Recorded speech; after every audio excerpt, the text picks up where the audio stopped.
Ever wondered why your Flex items squish together instead of wrapping to a new line? Let's fix that.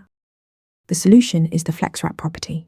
Apply it to your Flex container, not the items. Set Flex Wrap to wrap, and your items will automatically flow to multiple lines when they run out of space. It's that simple. By default, Flexbox uses Flex Wrap. Nowrap. This means all items stay on a single line, even if they overflow or shrink. When you switch to Flex Wrap, items respect their natural width and break to a new line when needed. This is essential for responsive layouts. You have 3 wrap options. Nowrap is the default single-line behavior. Wrap flows items from top to bottom across multiple lines, and wrap reverse does the opposite, stacking new lines above the first one instead of below. Once you have multiple lines, use align content to control the spacing between them. It works like justify content, but for the cross-axis. Options include flex start, center, space between, and space around. Remember, Flex Wrap. Wrap on the container enables multi-line layouts.